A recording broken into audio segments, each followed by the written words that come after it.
Hello everyone and welcome to episode 190 of the Xbox Hall of Gamers podcast. This week I'm joined by Mr. Fantastic. Oh yeah, me, Firehawk. And Morticia Adams, apparently. Boo. It's Char. Yeah, I've got like sparkles. Oh, with little sparkles. It's very cute. They're very creepy. They're holographic. And I'm just dressed as a tired podcaster. Ooh, a New Zealander, how exotic. Exactly, I know. I did go to the zoo last weekend, and I did see an actual kiwi. It was very cute. As always, we do the show live on Twitch. Xbox Hall of Gamers is a place to find us. Come say hi, hang out in the chat, the usual business. Let's get straight into it. We've got a couple of community questions this week. The first one here is from Spice, who says, when it comes to achievements, how important is the feeling of actually earning it to you? Especially for the more difficult ones. Do you feel compelled to earn them legitimately, or is cheating / exploiting / grinding the game still fun in its own right? On the other hand, I feel a little disappointed when the game's achievements are basically handed out like the old Avatar game. Or does none of it matter as long as you get the game score on the completion? I mean, Shane, famously, you are the completionist, so... Yeah. As I've said before, I could care less about the gamer score. It's the completion, and yeah, I'll rage. I will walk in a circle for 100 hours, whatever. Just that final bing, that's all I care about. I'm like, worth it. Yep. So, no, it definitely is just unlocking achievements for me. Yeah. I am the game. I do not care about the achievement. Like, cool. If I get an achievement, cool, great. But I don't care about the achievements. I don't care about the completion. I enjoy the game. And then if I get an achievement because I'm playing the game, cool, then I'm happy. But otherwise, I don't really give a shit. Except for Power Wash Simulator. I was about to say, I'm pretty sure you finished Power Wash Simulator 2, which had you redoing a bunch of bullshit. So I don't know how true that is. But I think that's because that game was just pissing me off. And I was like, I got into my competitive mode and went, I need to fucking beat this game because it's beating me and I don't like this. Fair. All right, Morticia, whatever. For me, it was, I'm somewhere in the middle, I think. I'll take the path of least resistance for most achievements, because it is really about the completing of the game and just kind of having it, ticking the thing off the list that gives me that kind of dopamine hit. I'm not a huge fan of, these, glitches that unlock all the achievements straight away. I mean, if it's something that I actually want to play, then I'm like, I probably want to play it. But if it's some, piece of trash game that I've never heard of, that's like, you can get this game done in 5 minutes from this trick, I'm like, whatever then. I don't feel like I'm losing out. I talked last week about how I kind of went through and pruned my unstarted backlog to stuff that I actually think I will play. Because, again, a lot of that stuff was just collected during my, achievement hunting, this game looks easy. This is a bunch of, Chemco, those, trash those terrible JRPGs. And I'm just I don't know if I call them trash, but they are basic. Yeah, real basic. Just copy and paste assets and stuff. And I'm just literally copy and paste sometimes. Yeah, and a bunch of gacha mechanics and stuff in some of them. And it was I had 4 of them that I bought for some reason because they were just don't you dare mess with my gacha games. Yeah, gacha's trash. And so I was I had 4 of them sitting there, and I was I was like, when am I ever gonna play Chrono Trails or whatever? When am I ever going to play Revenant Hearts? I'm like, there's no world in which I really want to play. The only reason I would play them is for achievements. So I'm like, and I don't achievement hunt in that way anymore. So I was like, I'm just going to hide these games. I'm never going to play them. And so I'm going to go through and do another sweep over and have a look at the games that I have left there. And I've seen a couple of things this week that I was like, I'm just going to start this because it's what's left in my list of unstarted games. So let's just play it. So I'm definitely there for the completion, but I am also there for just the satisfaction of being able to complete a game, put it on the shelf, and be done with it. But mentioning the glitching and stuff, yeah, I've actually taken to starting to play through the games that people glitch. I did Signalis. I did, what would I do recently? I did that one game that everyone was glitching through. But yeah, I'm starting to do that. And then for my backlog is exactly opposite of yours, where I just bought everything. At one point, I just had a filter on E. So most of my backlog is stuff that is nigh impossible or difficult or discontinued and stuff like that. So I don't have too much easy garbage. But those Chemco games, I did Dragon Slinker or whatever it was called. Oh yeah, right. Okay. Yeah, I did that one on a free play weekend, and I'm like, this is neat. Do they make RPGs? Oh yeah, it's just the same thing over and over and over. Yeah, I remember you could buy the whole collection for like $200 or something ridiculous or whatever it was. And it was Oh my God. here's all like 50 of the games that we've shat out. It's just Yeah, if you see like a cool, weirdly named box art in the store and it's got anime characters, it's probably a Chemco RPG. Yeah. I've learned that very quickly. yeah. Yeah, so maybe that'll change. I don't know. I've been like my achievement hunting is like definitely have not been in it for score for a long time. Since I hit my 2 million, I just kind of was like, cool. First in Australia and New Zealand to hit 2 million, and then I was kind of like, I'm good. I don't need to keep up with that. And so I've been slowly falling down the TA rankings over time. I think I'm at like 100 and I think my highest was like in the 50s, and I think I'm at like 101 You're now. under 50, yeah. Yeah. So it is what it is, but I think that's kind of I've definitely felt better about it, and you know the way I get most of my trash these days is from Game Pass throwing it at me. So, so you know I still get my like easy achievement trash injection every now and then. We also have a question here from Red Ninja Dan, who says, been watching Batman Ninja films recently, which is also really cool. You should check those out. They're actually pretty sweet. It's like feudal Japan with Batman and the Joker. And he says, if you guys could set a superhero film in a different time period, what hero and what time period would you set in? He thinks a Wild West Batman would be a pretty fun concept. That would be. They've done that. Not a movie, but a comic. Yeah, true. I kind of want Viking Batman. Viking Batman would be pretty good. Like, that would be cool. I mean, to be fair, Yeah. Batman works in just about any situation, right? Pretty much, like, because he's like just weapons. He's not super powered or anything like that. So like, he can literally just be dumped into any era, and he's like, cool, sweet, I'll make the most of it. I'll use my skills. That's like his power. Yeah, his power is his fighting skills. So Is that he can... They actually did recently do an Elseworlds like medieval, like all the superheroes back in medieval times. That Like would be Superman fun. Yeah. was a prince. Yeah. Batman was his. Well, I guess it's not gonna spoil it, but Batman is there. Yeah. Wonder Woman's Steampunk like the princess of another one. Like it's a totally different take on the heroes, but they're all back in medieval times and everything. Cool. So yeah, it's very cool. So that kind of stuff always happens. Spider-Man, Doctor Strange, they've all done the same thing where there was like the what was it, the 1800 no, the 1400s Marvel superheroes. All right. So, and that was cool. now I'm like, can we steampunk just about anything? We I mean, could. yeah, basically, yeah, pretty much. Yeah. Like steampunk. So like, you wouldn't even need to change the era. Then you just take modern steampunk and throw in a throwing a superhero. Deadpool. I'd watch Deadpool steampunk. Oh my god, So, Deadpool like- would work in any era. Yeah, that's He'd be true. great. Yeah, like imagine just cool. I'm Also, thinking, like, these games though. yeah. Yeah, yeah. Oh wait, we did get like what is it, Spider-Man Noir was in. I was just about to say, yeah, like Shattered Spider-Man Noir and Dimension? Shattered Dimensions was, I think, Yeah. was probably my favorite one. Like the noir thing, the noir setting for a Spider-Man thing is such a cool idea. Because It it is became that Batman kind of Arkham thing. Yeah. very fast. Yeah, exactly. Yeah, it's like the whole black and white and like, you know, but also like kind of making fun of the tropes a little bit. I like how he's also in the he was in the movie. Spider-Verse, Yeah, Spider-Verse, yeah. the first one. Yeah. Well, yeah, also, but he's also showing up for the third one. I don't know, whatever. Anyway, He has a show coming out on Amazon yes, which is starring Nick Cage. Nick Cage. Live action. All right, Oh, sure. don't talk to me about Nick Cage after watching Jiu-Jitsu last night.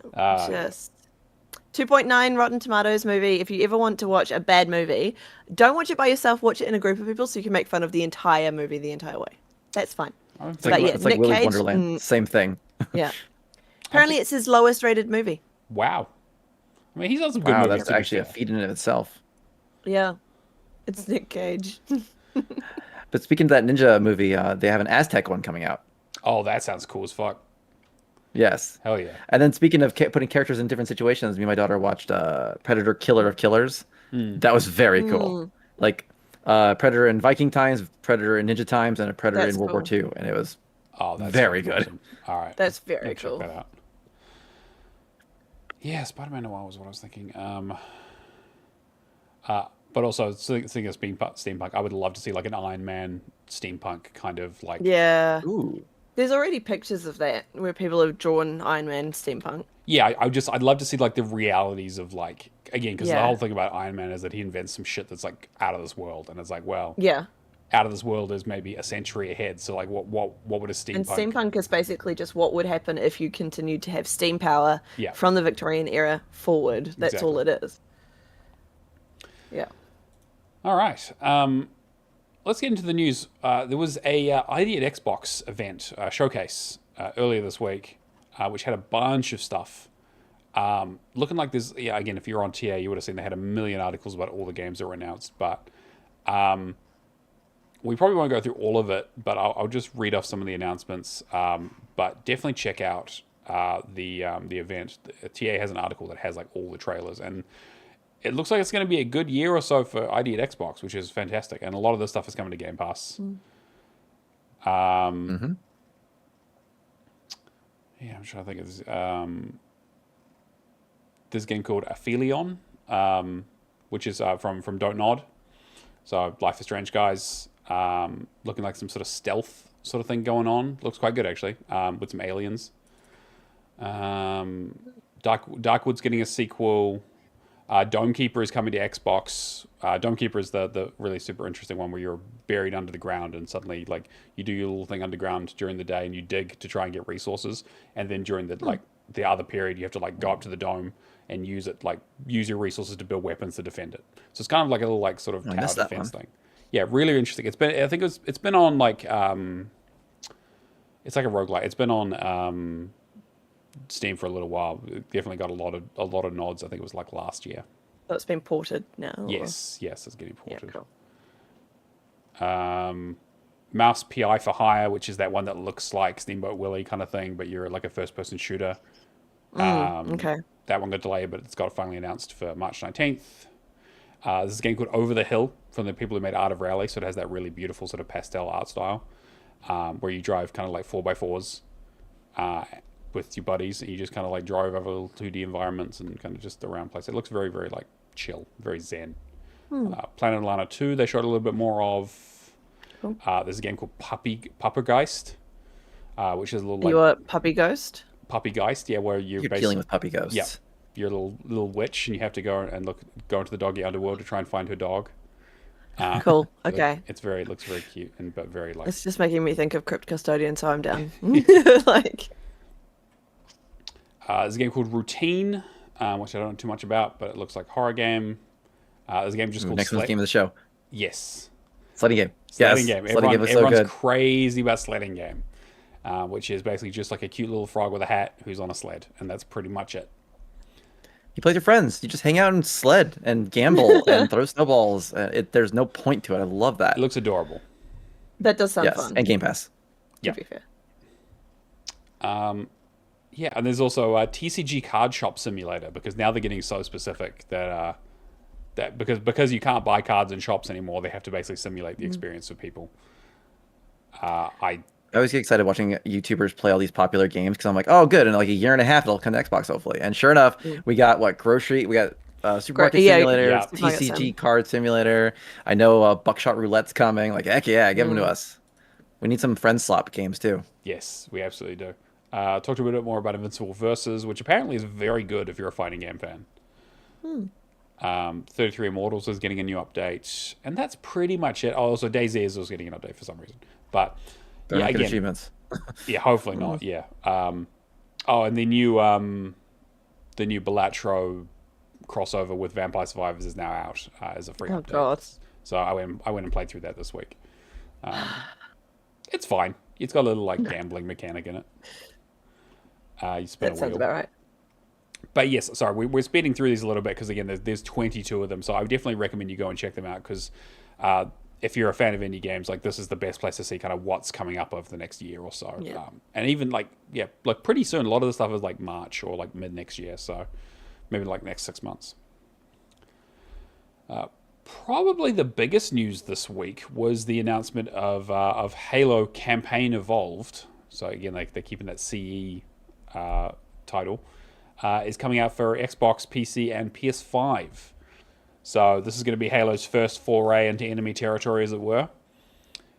Which, again, like this has been like one of the worst kept secrets of all time. We've been hearing that Halo Studios have been working on something, and this has been the rumored Unreal Engine 5 thing that they'd been working on in the background.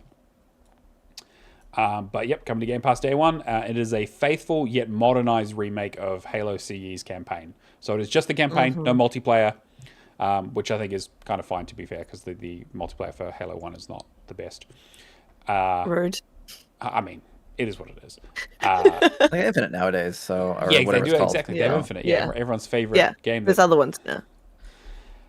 New 4K visuals, new animations, new music. They re-recorded the voice lines, redone the controls. They've added like a sprint. They've added, I think it's got local and online co-op. I think it's up to 4-player online co-op. And it has a bunch of new features. They brought like guns over from the previous games.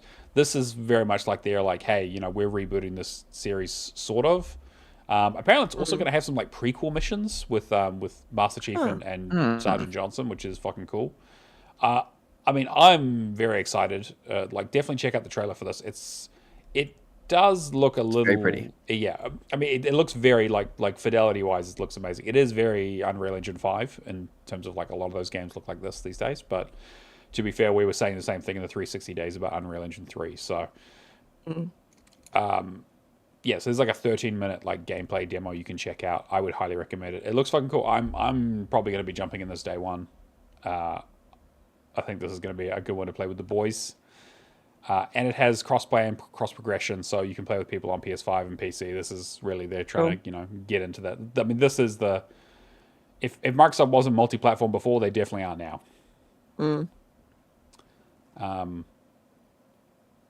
Yeah, I mean, what do you guys think? Are you guys excited? I mean, Char, I know you've played a lot of Halo in your time, right? You're being a dick. I am but being a dick. I have played Halo, and we've still got the first one, which I bought you a CD for so that we could play it together. And now that you've at least got cabled internet, we might be able to get it working properly. Maybe. We'll see how it works. But, Maybe. But I mean, this is that game now again, like, but just like redone and like I'd play it. Yeah, I don't know, Shane. What about you? I don't really have much connection to the Halo series. I've done, I think, Reach and Combat Evolved Anniversary or whatever it's called, and that's kind of it. And I just did them because I had access to them. So Yeah. I don't care, but it looks really pretty. So I just hope it makes more money for Xbox so they continue to exist. To be great. Thanks. Yeah, that's fair. Please. I know that a lot of people are going to be like, "Oh, it's on PlayStation. This is the end of Xbox," and I'm like, maybe, but like, I don't know. It's like saying we have no games. Well, Xbox has no games. We have no games. We have no games. No games. Not like we're talking about our backlogs and thousands of games I was have gonna on say, Xbox yeah, One like, alone I'm- I've played. Yeah. not planning on moving over anytime soon. But it's cool that it's cross-play and all that sort of stuff. And I think that it's smart to do that. And I'm very, very curious what the like we talked last week about how Microsoft is the biggest publisher on Sony at the moment. Like it is like PlayStation's biggest publisher in terms of like their games, their store ratings, all that kind of stuff. Like they're selling like hotcakes over there, stuff like Sea of Thieves and Forza Horizon 5. I'd be very curious to see what the impact this game has on that. Like are people going to really jump on it? Like obviously I'm sure Xbox people will be pretty keen on it for the most part, but is there an appetite for PlayStation audiences to play a Halo game?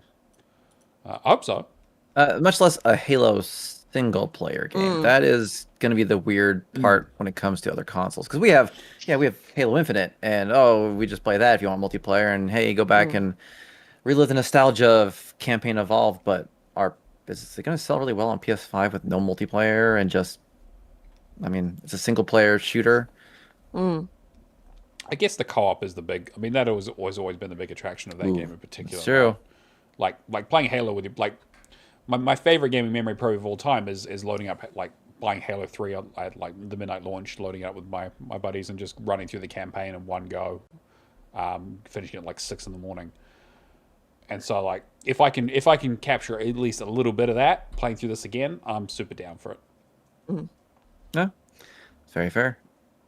All right. So kind of along those same, I don't know, in this week of Xbox executives saying weird fucking shit, we had Sarah Bond last week talking about the ROG Ally and the new Xbox being a premium curated collection or whatever. It's just fucking expensive. It's going to be expensive. It's going to be some expensive bullshit that's going to be like, insane. So we got, I think it was Matt Booty here. Let me just double check. Yes, Matt Booty, who I believe is the head of Xbox Studios, is talking about competition and also talking about this Halo announcement, and obviously understanding that it's going to ruffle a few feathers in those who are, Halo and Xbox diehards. Talking about how Xbox's biggest competition these days is from TikTok and movies rather than other consoles. We've heard this a little bit in terms of like, who are they competing with? What niche of a market do they have? We've seen that Nintendo have kind of gone down their own route with the handheld hybrid with strong IP, and then you've got something along the lines of PlayStation, which is looking at that sort of narrative blockbuster experience with like your God of Wars and that kind of stuff, and Spider-Man's, and then you've got Xbox, which is kind of like gone mostly third party, but also this whole subscription thing with Game Pass, and they're all kind of, they operate in each other's spaces a little bit, and kind of there is a little bit of crossover, but they have they've very much carved out their own niche in terms of, what they want to be doing, so they're not directly competing with each other, it seems. And I'm sure that's not by accident, but I don't know what, like, there's been a lot of talk, and I watched a really, really good video by Alana Pierce a few weeks back around how the overall sentiment about video games is very much like time is being taken away from these social media tools. People, are doom scrolling and TikToking and all that kind of stuff when they should be fucking playing video games, apparently. Let's face it, we don't have to even be biased. One is definitely better for you than the other. Sure. Yeah, for sure. There is, but also doom scrolling is easy, and as a doom scroller, like, sometimes you got depression and you just have to sit there and doom scroll, and you can't play a game because the games are way too hard. Yeah, no, but I agree. Yes, games you are better. Rage at it. You let all the depression out. You rage and scream. Oh yeah. I just play games throw on my easy. controller and say no. Yeah, there you go. Yeah. Oh yeah, because you're not a real gamer though. We know that. That's true. That's true.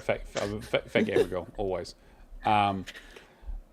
I don't know, like, I mean, there probably is some truth to this, but I wanted to get you guys' opinions in terms of, like, have you found that social media has, or like other distractions and stuff have kind of made you play less video games recently? Or, I mean, obviously we're a subset of a subset. We do a fucking podcast, so obviously, we're, massive obsessives here. But yeah, curious about like just overall opinions from what you've seen and what you've seen of other people who, play video games or play more or less as they have done over the years. I'm a perfect example of this because I did play less games, like especially in the last year and a half, because I did have a depressive episode, but I also had uni studies, and then I could just scroll on social media and I just wouldn't play games for a while. I think there was a good 6 months where I basically played, I think, one game in the last year and a half. Yeah. Okay. Yeah, I get what you mean. Yeah. There were no games that really got me into gaming again until now, and now I'm like, cool, there's heaps. Well, I mean, I don't think it's lack of choice, right? It is very much like lack of motivation. It's not lack of choice. It's motivation, and then potentially like the types of games, because there's been a lot more this side of the year that have come out that are my kind of puzzle games. Sure. Yeah, Shane. Yeah, mine's mostly anecdotally, because I don't doom scroll. It's not something I ever picked up. Like, so Lucky. That's not me, but I definitely have friends where I'm like, hey, you gaming today? And they're like, no, I've just been scrolling TikTok. I'm like, oh, okay, well. So, and I definitely see that more and more where they just don't game. Like, they will. Maybe they'll have a day where they play for a couple hours, but most of the time I talk to people, they're like, no, I've just been scrolling on TikTok or watching TV or Netflix, or I mean, those are all other hobbies you can do. But, Sure. Yeah, I definitely feel like what they're saying makes sense. I mean, that they've always been two things. I know people think it's weird for them to say that, but first off, they're right. They are fighting these other platforms for our attention, our money, our time. But on the flip side, what are they going to say? Oh, we're competing with PlayStation? Yeah, that's not going well for them. Why would they point that out? It's true. Like, oh, our biggest competitor is PlayStation. Well, you're Yeah. doing very badly. Losing 5 to So I 1. don't Yeah. think. So I think some of it's a little bit of corporate talk where they're not going to say that they're competing with Nintendo and Sony. Why would they do that? And so they can point at somebody who's ignoring them and going, "We're fighting them over there," and just like, "Sure, guys, okay, that's fine." Just can you get that new Halo out, please? Thanks. Yeah, All right, cool. exactly. Yeah, yeah. It's like, yeah, shut up, guys. I don't want to hear your Just executives. give us a new game. Yeah, exactly. Get back in those gaming minds. They've been saying a lot lately. They have need been to talking a stop. lot, right? It has been, yeah, like this. We've been reporting, I think it's like 3 weeks in a row that some executives come out and said some weird shit.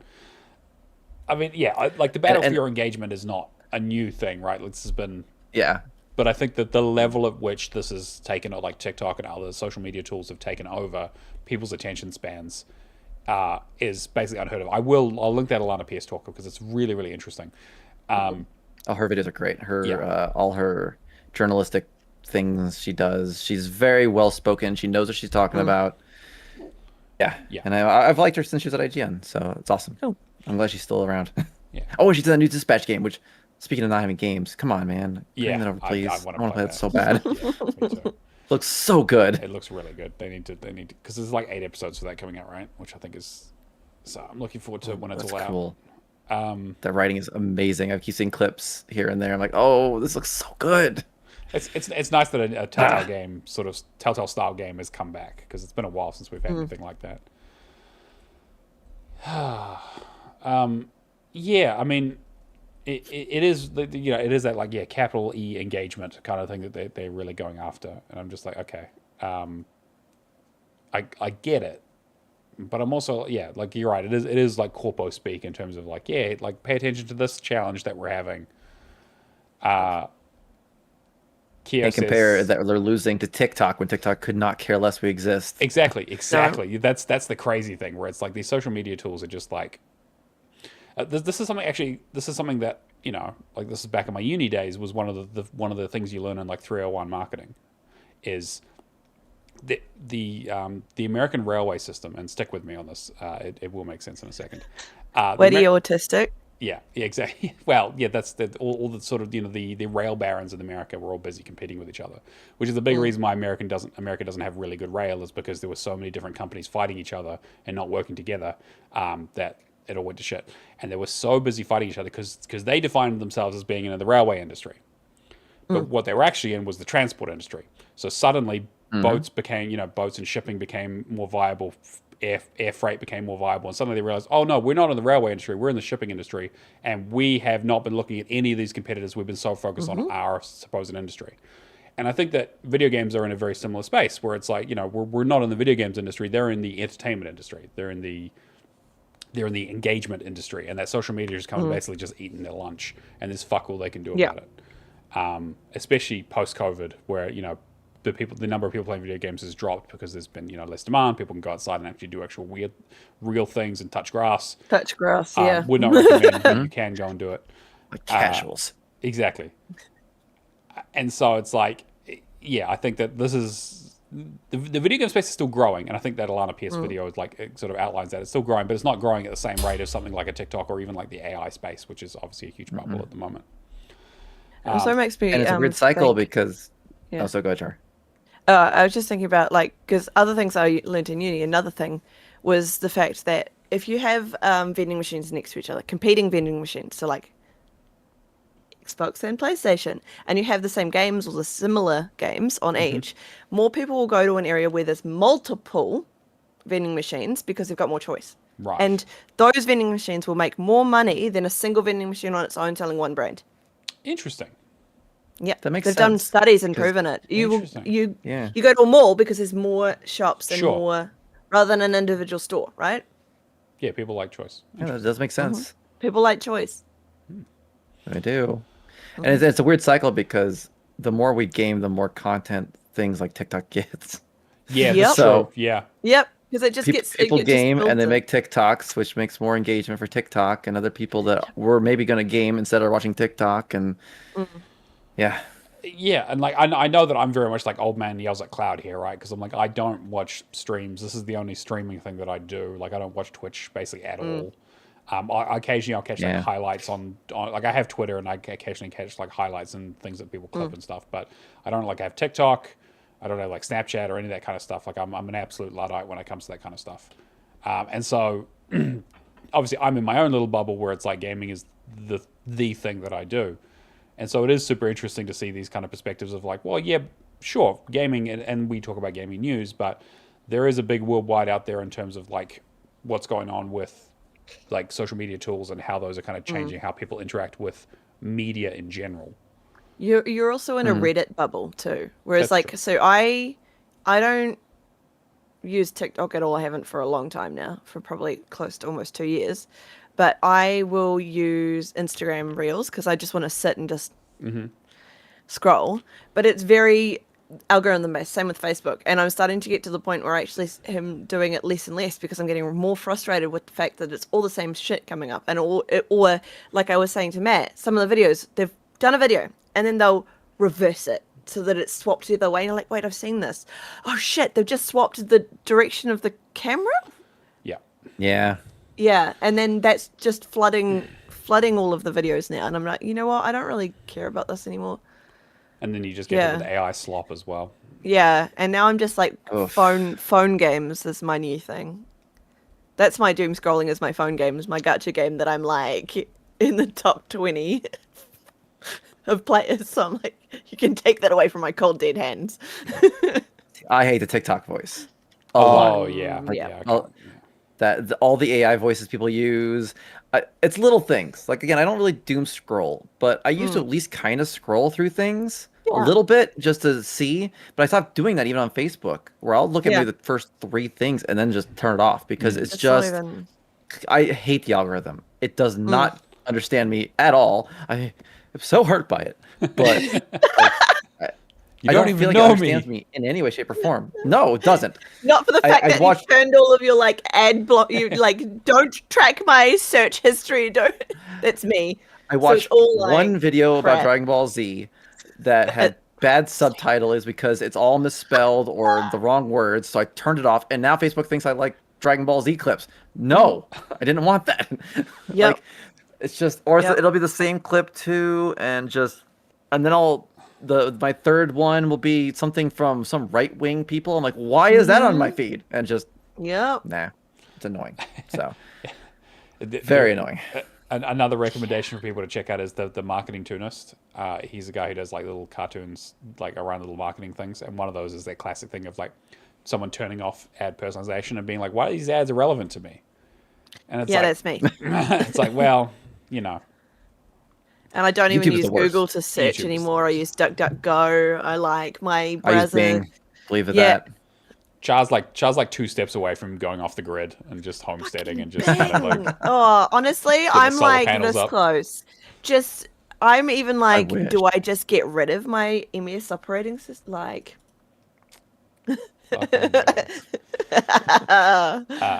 All right, last news story here is that so there's been a lot of talk around the new consoles and what the new console is going to look like, and apparently it's going to be very expensive. But apparently Microsoft is talking about making online multiplayer free with the next gen Xbox, which is definitely a bit of a change considering they're the ones who made it paid in the first place with the I original was about to Xbox. say that'd be pretty base of them considering they are the ones who started this. Yeah. Having said that, though, they might not have a choice if the rumors that we believe that this is going to be some sort of hybrid console PC device that like it'd be crazy for that to be paid online if you can access. Yeah, if you can access your Steam library and your Epic Games and all that sort of stuff on it and everything, and it's like, oh, but if you want to play Xbox games, you got to pay us, $20 a month. yeah. Oh yeah, I guess I wonder how much of that's confusion. Because think about it. Okay, so you have a console, you have Steam games. We already know PC people don't play paying for online. Yeah, they don't do that. They're not doing that. They don't handle that either. So No. how are you gonna start explaining to people? Oh, like Xbox games, you need gold and Game Pass, I guess nowadays to play online. But this Steam game, you don't, and that's gonna be. There's no way they want to put their foot in that, right? They won't be able to do Yeah. that. Or it'll get out on TikTok that the Xbox needs online to play and I can't play my Steam games when they're just wrong. I get it. Yeah. That makes total sense why they did that. Yeah, so very curious what that's actually going to be, like how it's going to work. But it does sound like a lot like this new console is very much going to be a PC with some branding on it, with a bit of a maybe a custom OS or custom overlay. It's gonna be big picture mode for Xbox, I guess. And I mean, like, I'm probably kind of okay with that. I don't know. We'll see how much it costs and all that I sort of am. stuff. But like, Oh yeah, that besides that part. yeah, the thing is, like, we're talking right now. Like, I already have a relatively powerful PC that I could just hook up to my TV if I really wanted to. It would really depend on what the offering is, I guess, for like what makes it different from just buying and building your own PC and just hooking it up to a TV, I guess. Yeah. And some of that might be like ease of use, and the rumor is that it's just going to be like it's going to have backwards compatibility with the other Xboxes like the previous ones do. And so, yeah, I don't know. It does seem like a bit of they're going to have to like walk a bit of a tightrope there in terms of trying to figure out how to market this thing and what the price point is, and which I'm sure are all the discussions they're having at the moment. Yeah, because I'm curious how they are going to, because everyone keeps saying, "Oh, it's going to be a PC," but it's not. You know what I It's mean? not a Like, it's PC. not a PC. That's why I like it. If I could play Steam on it, cool. I'm not going to use that. Yeah. But I also don't have to worry about upgrading the hardware. I don't have to worry about switching things out and drivers. That's why I When don't they're PC obsolete game. or anything. Yeah. So yeah, so if it's just an Xbox that can play Steam, that's not really a PC, and that's fine by me. I guess besides the price, depending. Yeah, sure. Yeah. Yeah, I think there's this is similar to when Steam was throwing around that idea. Valve was throwing around the idea of like a Steam box, around like kind of like Didn't that come out? I think some of them You've did, got or Steam Deck, but yeah, it's not the same. no. See, it was the idea was that it was going to be custom built computers from different manufacturers that were kind of like had like set stats or set specs on them, and they were branded with some co-branding with Valve for Steam, so like Steam boxes to try and get console gamers into PC gaming in a slightly more hybrid way. And this kind of that was a long time ago. They were called the Steam Machine. That's what it was. That's right. Yes. Oh my god, amazing. Yeah, it was a console. Yeah. It Huh. kind Like, I was of. about to say, I was like going crazy. Okay, yes. Yeah, and so like I feel like this is just kind of revisiting that idea of maybe was it like 10 years ago or whatever it was, to go, okay, cool, let's maybe just revisit this as like this hybrid thing as PCs. I mean, consoles and PCs have never been closer in terms of architecture and everything they've been doing over the last few years, so it's not super surprising. But yeah, I'm just very curious to see like how you message this, how you integrate it, how do you make sure that people are happy with it, and then how do you get people to buy it?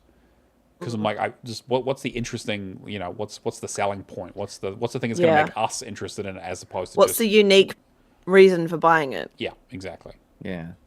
Do we 'Cause have any numbers on the ROG Ally? Or sorry, ROG Ally? The new one? No, they haven't given out numbers. They did say they sold out of them, at least like their first party stores. okay, But we okay. don't know how many they They're made. expensive. They are expensive. Yeah, but they're expensive though. Yeah, Jake. So Jake bought the high end one, and I know Kia was just talking about how he bought the lower end model as well. So there, we know a few people in the community have one. I've been like considering it as like if I suddenly win the lottery or something. But like I'm not in any rush to pick one up because I'm just like it doesn't have enough usability for me. But Yeah, see, that's my problem. Is I can't think of a reason I would use one. yeah, Just straight up. like how many of them do they make? Like I'd be very curious to get kind of the idea of like how big is this market, because I feel like it's not as big as most people think it is. Obviously in our space, we talk around like relatively cutting edge stuff, but yeah, I don't know. We'll see. I like the idea as like someone who's a big gadget guy who's like, oh, this is a cool fucking piece of tech that would be great to own, but I would never fucking use it. Looks like it's estimated to have sold around 800 to a million units. That's 800,000, sorry. Yeah, So I mean it's not terrible in this yeah, economy. I mean, dang. Steam Deck was what, about 6 million or something along those lines. So Yeah. The Steam Deck I don't know, and then I know that Steam Box only sold like less than 500,000. yeah, so they it's sold not basically bad nothing overall. Well, in terms of like, but again, it is. I think it's so much around like how they market it, right? And again, like we talked about last week, how Sarah Bond was talking about how this is all, the stuff that they're doing with the ROG Ally X is very much indicative of what they want to do with the next console. And so like I think we can look to that to see kind of like, okay, pricing, how they market it, what support they're going to give it, that kind of stuff. I think gives you an idea of the direction that Xbox is moving. Keo says that all the screen time on it at the moment has been updating and downloading, which is it's fair because it is a Microsoft device. And the big boy apparently is exclusive to JB at retail, so they've sold a few of them. So I mean, there seems to be a market, and people with more money than they know what to do with is like, oh cool, like a handheld PC. People who are diehard Xbox people, I can kind of see it. I just want to see the fact that you can't play actual Xbox games on it though is the deal breaker for me, unfortunately. Yeah. Like it is just you only just get access to the PC storefront, so it's not backwards compatible with the console, which is probably the biggest issue. Maybe that's why they moved production out of house, because they knew they couldn't find a way to get the Xbox part working. So they're like, well, then just make a handheld PC. Third party it, yeah. We already got people already doing that, so yeah.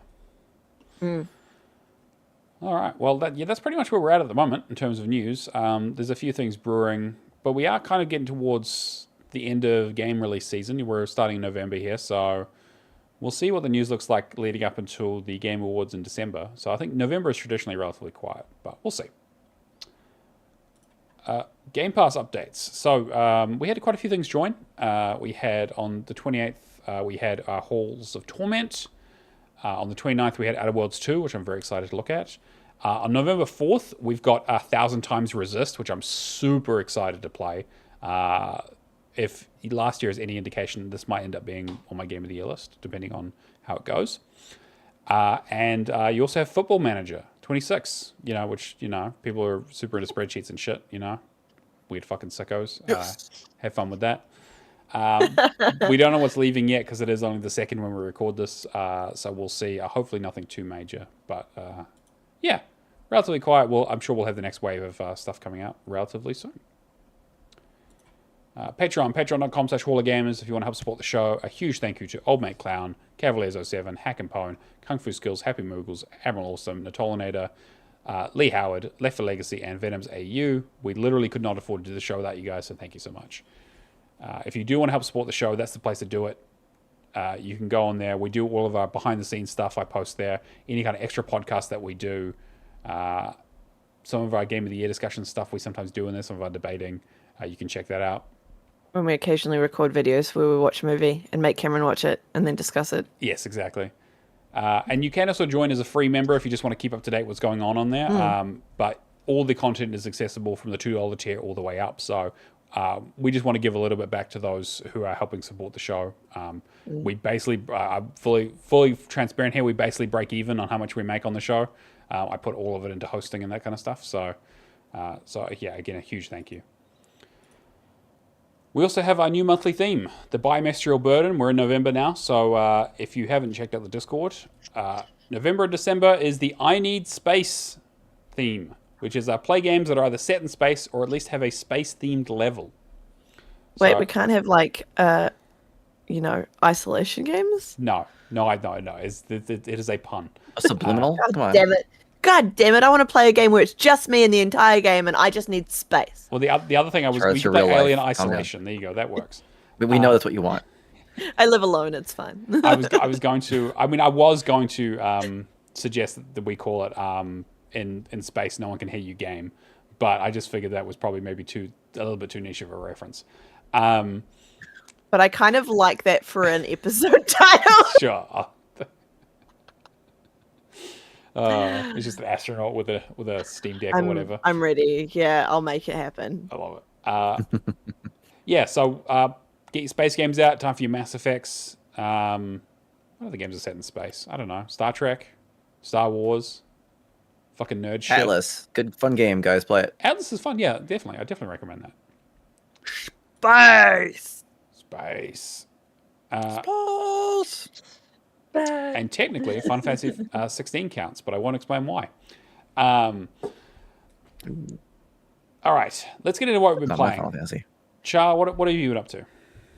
I haven't really been playing anything different from last week. Oh no, I did start a new game on my PC actually because I was sitting around waiting for the premiere for a fan film of a book that I love to come out yesterday. So I was like looking at Xbox and I saw a game that was Hidden Cats and Yarn, and I keep talking about it. I talked about it last time I was on the pod. I want hidden cat games, and I found one that was like $3, and so I've been playing that, and it is called, if I could figure out where my games are, Hidden Paws Mystery.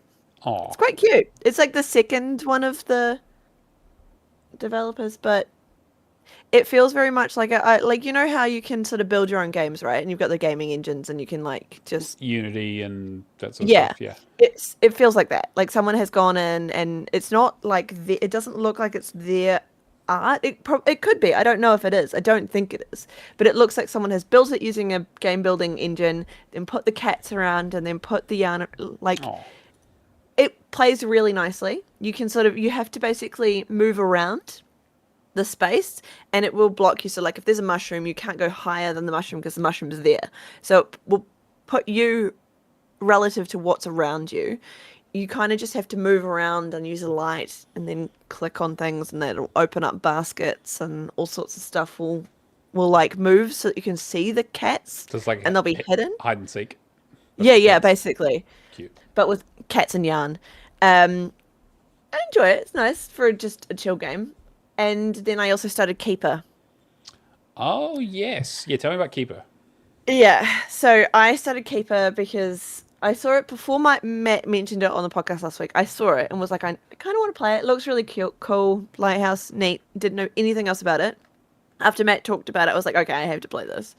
I don't get like hyper focused on games very often. I got hyper focused on this game to the point where we were supposed to play Power Wash Sim 1, and I went, can I keep playing Keeper, please? Because it's really good, and the music's good, and the visuals are good, and the gameplay's good, and I'm not struggling with this game at all. And can I keep playing it, please? And so I kept playing it, and I'm at the last phase of the game, and I'm probably going to finish it today. But it's wonderful. Everyone has to play this game. It's like, this is probably in my top 5 for games of the year, even though it's a teeny tiny game. I always at least have one sort of game that's like when we had Otto. Do you remember Otto? Yeah. And like it was a super quick game to play, but you could run around and then you could skate, and what was it on the penguins? You could like surfboard on the penguins and things like that, and just run around the map. It was a very, very cute game. Omno, you're thinking of. Omno, sorry, Omno, yeah, not Otto, Omno. I was very sorry. confused. I'm like, Sorry, different game. Otto's a different game. Omno. It has the same O's. Same, but different. It feels like that. Like for a Double Fine, Keeper being a Double Fine game, you kind of, I feel like there could have been a bit more to it. It's a little, it is feeling a bit short, but I like it. Everything about it is just great. It's not a difficult game, but it's also not like super easy. There's still a little bit of challenge to it. The art's beautiful.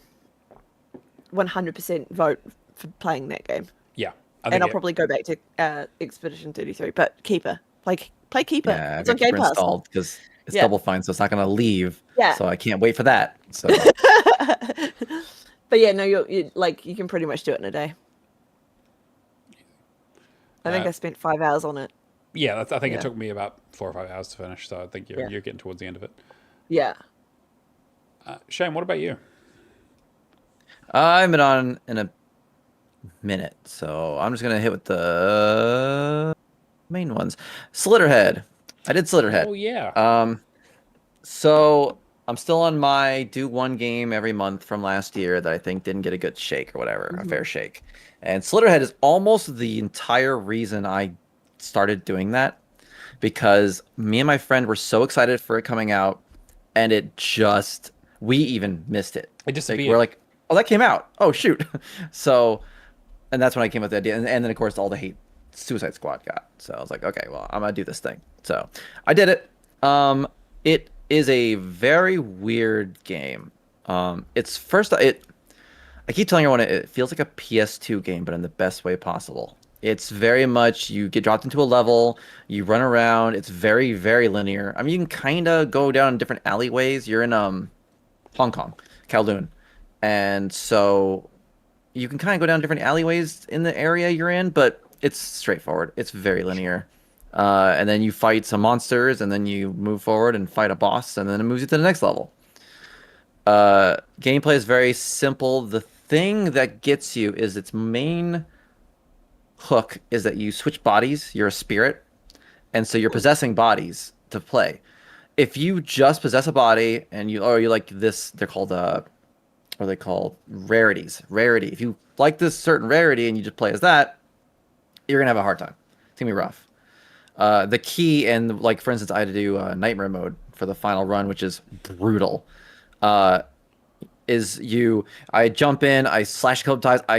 When you switch bodies, it pauses, so I switch over to some random old lady walking over there. I jump in with her, start beating on it. Switch again to some kid standing nearby, start beating on it. Like you have to bounce around different bodies, and that makes it very doable. But I could see why I had heard the combat was rough, because if you don't quite grasp that conceit, it's gonna be a rough time and it's not very fun. I actually really enjoyed it though. I thought it was really cool. The story is bonkers. It ends with you playing as Mark Wahlberg. I won't be giving context because it makes sense if you play it. And then you stop 9/11. Oh my god. It's just a weird, and the hardest part about the story is that it bounces between three different storylines with zero like understanding unless you watch the cutscenes, and the cutscenes aren't cutscenes. It is a not static, but it's a idle image of a character on a faded out background while their face like floats in and out in front of you while there's just text on the bottom. I'm like, I'm just gonna skip all this. I don't like any of this. Well, it plays like really weird music. And someone came into my chat. Sometimes I play these little games and people jump into my chat like this is like their entire favorite thing. So, but someone jumped in my chat and was like, "Oh yeah, I love this game." It's like that because the budget was low, which makes sense. I guess. Makes sense. They ran out of money.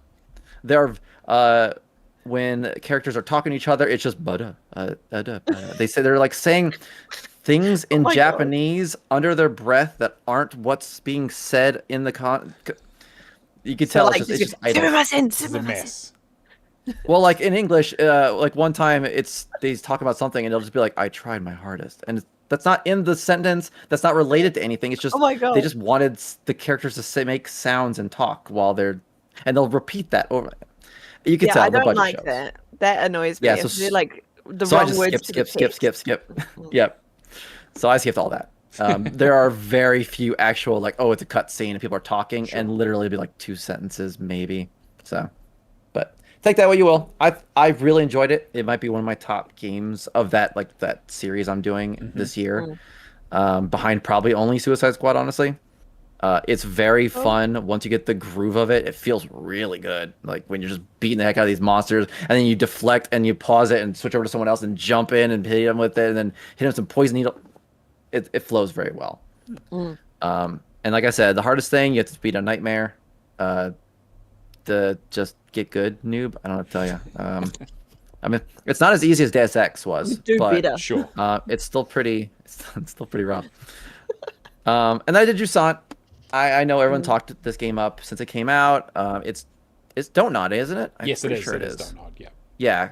So I like all their games. So it was on my radar when it was announced. So I did that because it was leaving Game Pass. It's cool. It's very pretty. It was a neat.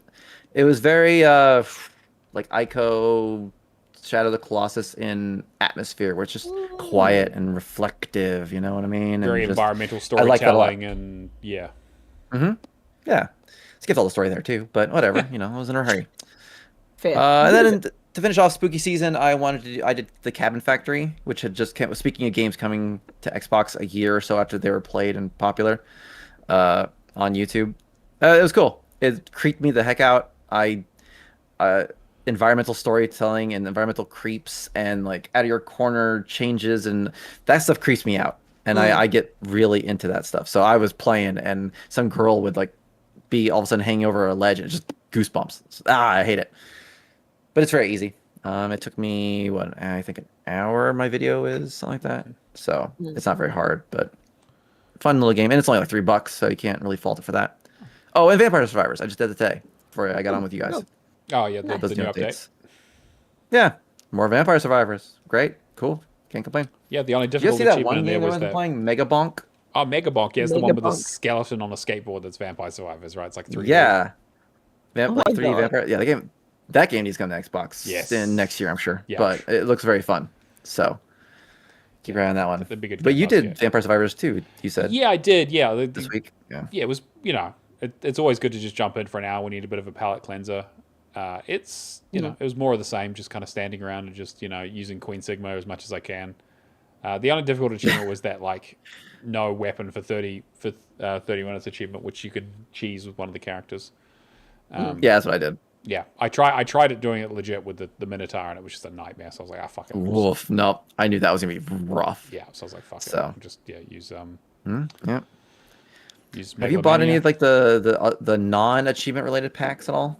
No, I haven't actually. I mean, I like Vampire Survivors enough, but like not enough to spend any money on it. To be honest, like Yeah, I was gonna say spending money on a game for no achievements, like it's like Vampires. Yeah. See, I'm enjoying this so much. I bought the Among Us pack and Oh my the God. Contra pack because I was like, sure, why not? Take my $4 or $5, whatever. True, it but was. they are very, very affordable. No. To be fair, yeah. Yep. And then that way, when I'm grinding achievements, I can jump in as just a new character and get the achievements because they're usually pretty standard. Level up the new weapon, find the new weapon, Yeah. blah blah blah. So I'll also tie in. Oh, I'm gonna unlock this Among Us character this time too, and Gotcha. stuff like that. Yeah, So gotcha. yeah, so that's fun. They've also been adding a lot more of those adventure mode achievements in the last few updates. So to kind of go Don't like back that. to, sure, a bit of a pain. Not a big fan of those. I get it though. They kind of want to get people not just using Queen Sigma for every fucking level. No, they're not all you, Matt. Yes, they are. Yes, that game is all about optimization, just trying to do as little work as possible. I mean, that is absolutely the game. No, you get the axe and the knife and the whip and The most useless items, yeah, no, that's all I use. What are you talking about? Those are the best ones. You just need to go King Bible every time. All right, what have I been playing? So now that I've finished Assassin's Creed, Shadows, Odyssey, and Octopath, I've been just like kicking it into overdrive and just going into playing stuff for my backlog and just going, cool, let's actually just do some fucking gaming with a capital G. So I went back and just finished up Joyride, that old like was a Kinect game is now just like a kart racing thing from the 360 era. I finished that yesterday, and I was like, again, it's been on my backlog forever. I think I started it for a competition or whatever, and got like halfway through it, and then it was like, oh hey, collect all these fucking things, and I was like, I don't want to do that, and so I was like, all right, I'm just gonna watch the YouTube video, sit there, grind this out, and I just did it, and it's nice to just kind of get it done and just being able to tick it off the list. Not much to say there. It is very much just a very very basic kart racing game, but stuff that I did play that I enjoyed. I picked up Yuka Replayly. So it's the remake / It's a remaster of Ukulele from I think it was like 2015. I think it was. It's been about 10 years, which is scary to think about. It's a really good like. It's not just like, oh, they updated the graphics and made, they've added so much quality of life stuff and remixed some of the levels, and like the amount of changes they made to the game is almost on remake territory, almost. In that the original game had, I think it was, you had to get, it was 120 pages to go and fight the final boss, or maybe I think it was 150 total. I think it was 120 you could do.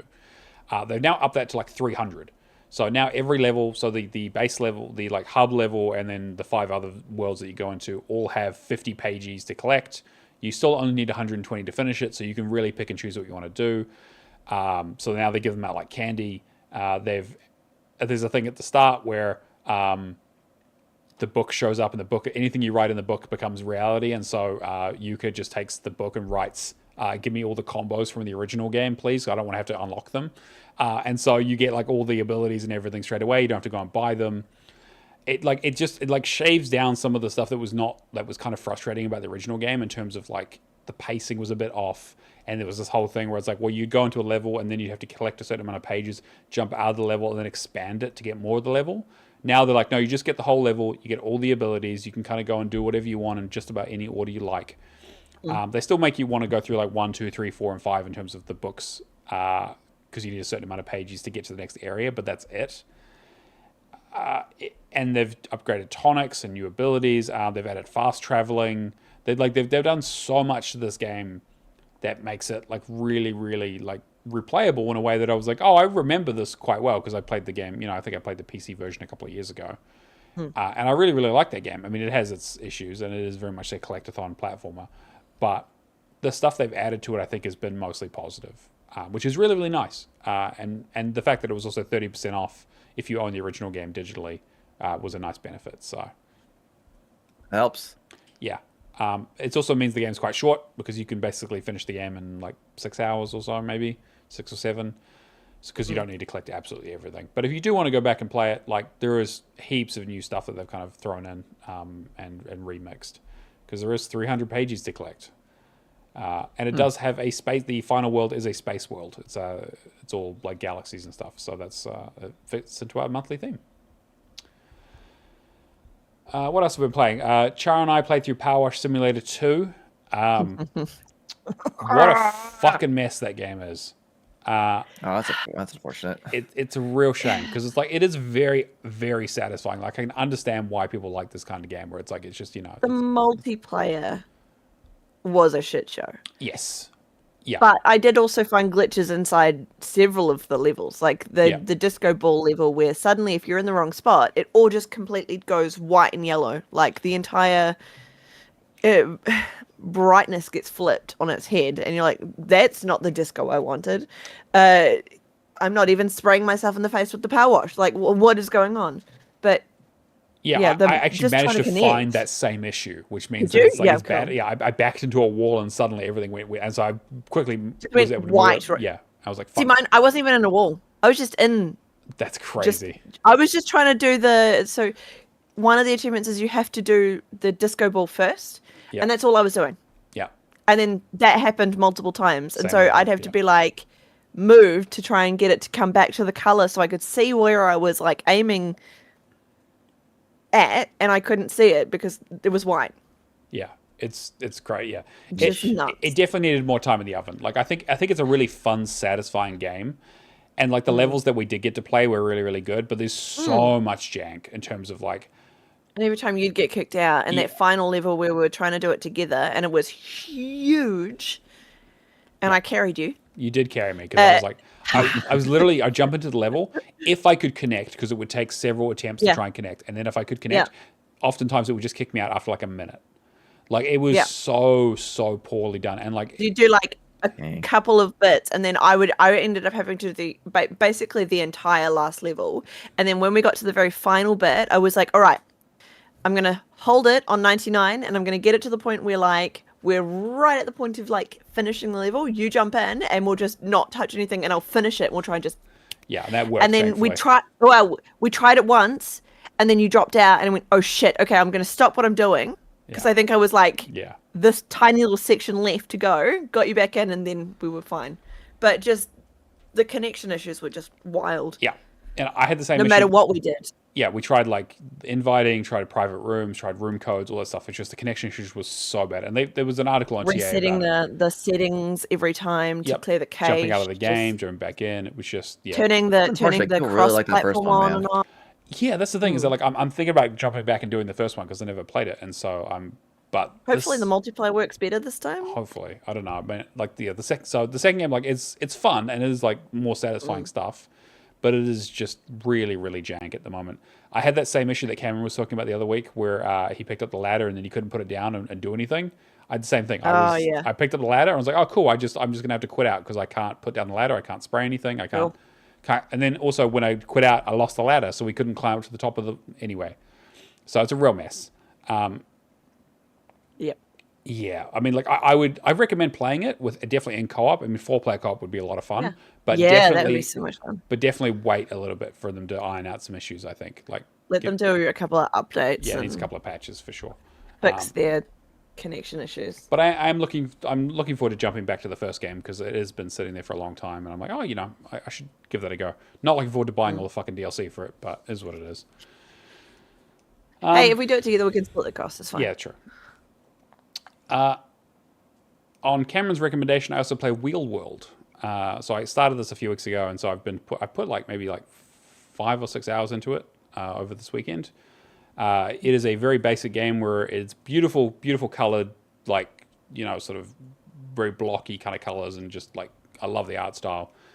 But you're essentially riding a sentient, like possessed bike that has some sort of like grand thing that carries spirits to the underworld, and it basically fell asleep and got robbed, and so it's all of its bike parts are all like rusted and like fuck, and so you find out that apparently a bunch of like super good cyclists have stolen them and use them for their own bikes. So you have to go around and challenge them and win the bike parts back and all that kind of stuff. I haven't done too much of the story yet, but it seems like it's very like fun and like quite like lighthearted. So, An anime storyline is that? yeah, I don't know, it's kind of like it's cute, I guess, is the kind of thing. Like it's got a very like light sense of humor to it. It reminds me a lot of like Sable in terms of like it's just kind of like going around and just kind of doing stuff for a bit. Like it's very very chill. The whole thing, I guess, like you challenge people to races.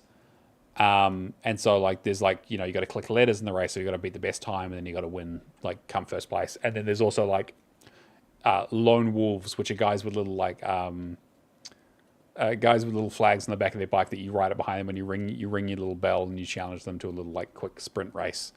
And so you got to find all of them. There's a lot of collectibles. You got to find like hidden tracks. So it's like, it's like, oh hey, I just noticed looking at this that there's a bunch of trees next to each other with some sand in between them, and if I go through them like a slalom, it's a little hidden track that I get to do. And so it's very like cute and low stakes and like very relaxing. It's got nice music, and you collect different bike parts, and you can kind of customize your bike and different stuff. So I got an achievement called A Wiener Is You for winning a race while my bike had a hot dog body on it. Like it's amazing. It's great. So I'm enjoying it so far. It has been like my kind of like decompressed game of just kind of going around and collecting stuff. You definitely need a map though, because the collectibles aren't super well tracked. That's probably my biggest issue with the game. I think Cameron had the same issue as well. But I'll report back once I finish it. I'm just kind of going to chip away at it over time. And then the main thing, the big thing I've been playing is Code Vein this week. I have put like 40 hours into this game already. It's been sitting in my backlog forever. As someone who's a big fan of Souls games, I was like, you know what? Like I'm down to play one of these. I'll figure it out. It's got a really, really good walkthrough on TA, like a step-by-step fantastic guide. Let me put it this way. I started it like at the beginning, like the end of last week, and I've now finished all 4 endings.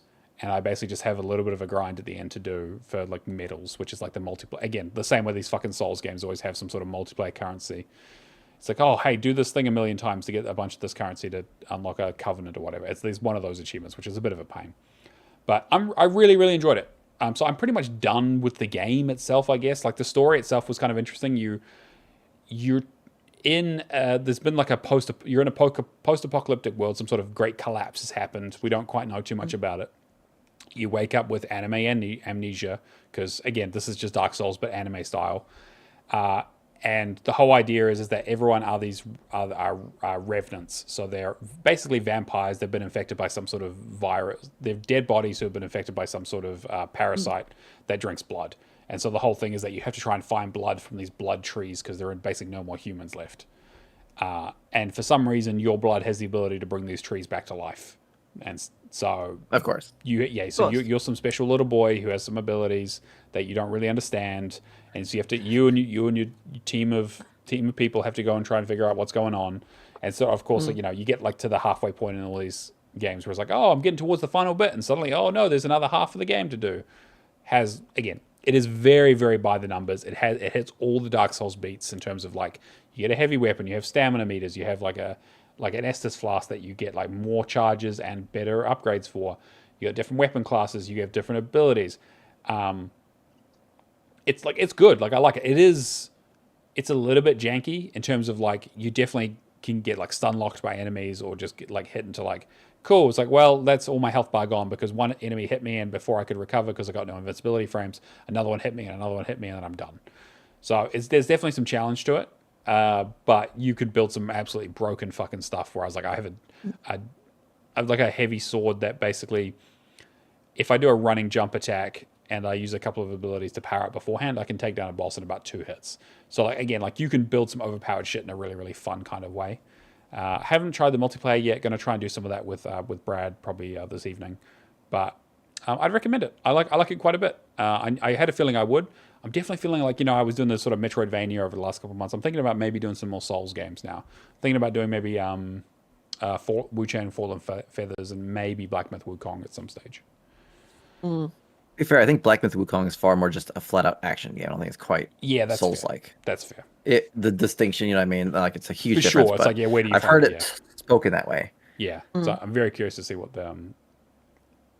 that's like, because, again, we waited for a long time for it to come to Xbox. But yeah, but Code Vein, I'm kind of bummed I didn't get around to that one. Left Game Pass. Yeah. I picked it up on a sale like ages ago, and just like it's been sitting in my backlog forever. Because it does go quite cheap quite often. And the fact that they were doing a sequel also, I was like, oh, actually, maybe I should jump back into this and give it a look, because it's been sitting there for a long time. I think it was like 2016. I think was the last time I looked at it. So no, maybe not that far back. But I know I had I'd created a character and I had like 20 minutes in the game for some reason, which I just like dropped off. So, yeah, that probably would have been like 2020. Actually, probably would have been COVID. Actually, now I'm thinking about it. Yeah, so I've just been kind of like thinking about like what my next big project game is going to be. Working a little bit on Dragon Age Valgard just to kind of get through that. It's not super impressing me, to be honest. It's fine. It's like the most 7 out of 10 game I've played in a long time. But I am considering doing the Baldur's Gate 1 and 2 Enhanced Collection, which classics be a big investment, but I am looking for something to really sink my teeth into to kind of work on. Sorry, what was that? Do it. Do it. There you go. All right. So yeah, I'll consider it. But I am also just kind of working on backlog stuff and just trying to clear out a bit of that list of things that I still want to play. All right. Anything else before we move on? No. Excellent. All right. Well, that's what we've been playing. We also have the word challenge, as everyone's favorite competition, where I make the game too fucking easy and the gift bot doesn't goddamn work. So, yep. If you don't know what it is, I basically come up with a game. You go on our Discord and you guess what the game is. You get a guess every hour. And if you win, basically. Good job. I mean, I used to send money to people, but to be fair, the PayPal fees are almost the same amount as what you'd win. So it's almost not worth it. But, we did get someone who won it. Aftos managed to guess it. So the clues were that this game was from a British developer and that it had slow motion in it. And of course it was Burnout 3 Takedown. The gift didn't fucking work. It took me 3 tries to get it to work for some goddamn reason. So I might just cancel this whole fucking competition. God damn it. But yes, congratulations to Aftos. He did manage to get it. I've clearly made that too easy. I need to pick a much more obscure game next time. I just thought I'd be nice. So stay tuned for next week. Obviously. Yes, exactly. So stay tuned for some weird fucking Japanese game that didn't get released anywhere that you have to put in the exact right kanji for it to show up. Leaderboards. Has anyone got leaderboard open on the trail? Shane, you got it? Not me. Nope. All right, that's fine. All right, yeah, I got it. You got it? Shane's got it. Shane's got it. You got it? Yeah, I got you. It's not me. All right, so number 1 is Martel with 67,450 gamer score. Jesus Christ. Number 2 is Northern Last with 57,090. And number 3 is A Gray Shark with 41,270 gamer score. Why? Yeah, why is a good You're fucking crazy. question. If you want to join the leaderboard. Hey, fun fact. Yes. We are 8, 9, and 10. Oh, all right. Yeah. Nice. Yeah, I just saw Us three. 10. I'm okay with this. All right. That's pretty good, actually. I'm actually pretty happy with that. It's funny. Yeah. Yeah, if you'd like to join the leaderboards, let us know. It's on TA, especially if you're a big scorer and you want to get your name read out. Completions. Char, have you got those open? I can have them open. One moment. Is it better to use Trello? Yes, fine. I'll do it.